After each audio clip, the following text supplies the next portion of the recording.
Hi everyone, my name is Sinjay Lee, and I'm currently a freshman in Georgia Tech, and my major is mechanical engineering. Today my topic is neuroengineering, and it relates to both neuroscience and mechanical engineering. So this is how it goes.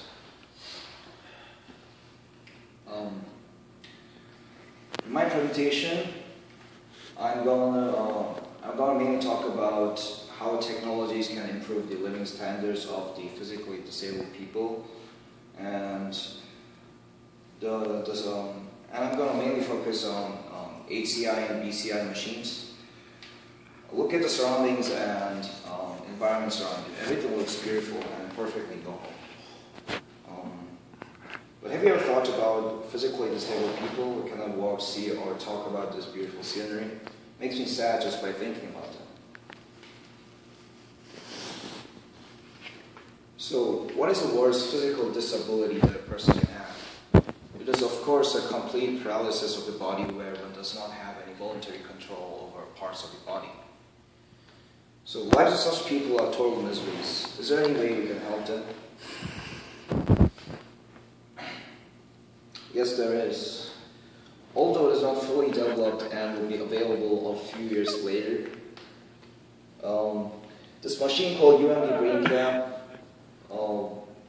UMD stands for University of Maryland, uses both HCI and BCI technology to communicate with brain directly. So what are HCI and BCI? HCI stands for Human-Computer Interface, and it refers to the study, planning, and design of the interactions between the users and the computers.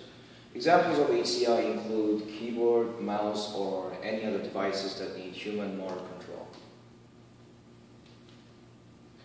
BCI, brain-computer interface, refers to direct communication pathway between the brain and the external device. It works by detecting brain signals generated by activities and can be measured by using EEG and fNIRS. EEG, or electroencephalogram, works by using electrodes that are placed directly on the scalp to measure weak electric potential generated during activities by the brain, which is about 5 to 100 microvolts. It has a good temporal resolution, about tens of milliseconds. fNIRS, functional near-infrared spectroscopy, works by projecting near-infrared light into the brain from the surface of the scalp and measuring optical changes at various wavelengths as the light is reflected back out. It measures cerebral hemodynamics, due to these properties, fNIRS can be used to build functional maps of brain activity. Unlike EEG, fNIRS has high spatial resolution and low temporal resolution. This is the reason why EEG is preferred, because fast reaction time is more important in human-computer interaction. Now we come to application of these devices. There are a lot of ways we can apply this technology, such as yes or no communication, spellers, web browsers, wheelchair control, robotics, etc. Let's look at how each of them function. Yes or no communication devices have the most elementary form of communication, involving just two types of inputs, yes or no. Right justified box, EEG-based thought translation device, are such devices where the inputs and outputs are both simple.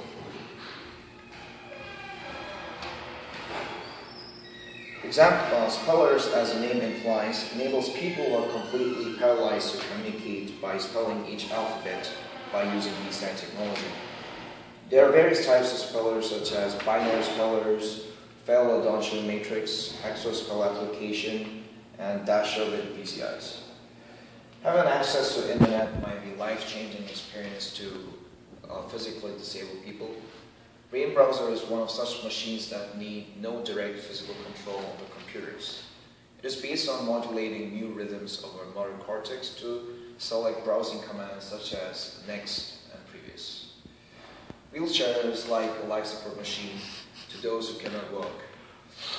A recently created machine by Toyota Central R&D Labs is a neurally controlled wheelchair that operates in near real time to process discrete navigation commands with accuracy up to 95%. Most robots with BCI control are assistive machines.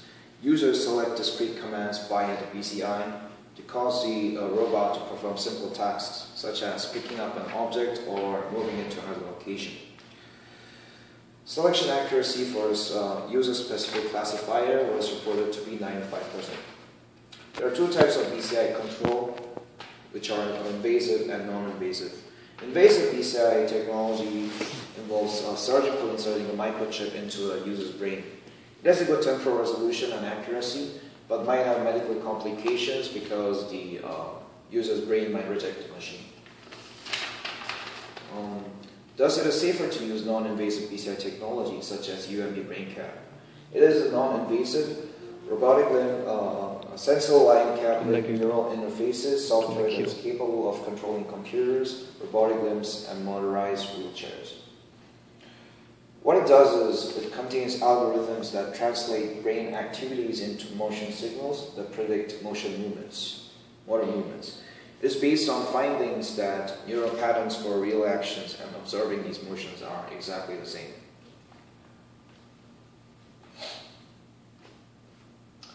Using these algorithms, a disabled person can use robotic limbs as if he or she is really walking, provide the same experience of walking with real legs, or even have possibility of rehabilitating their legs to walk without the help of machines. Good.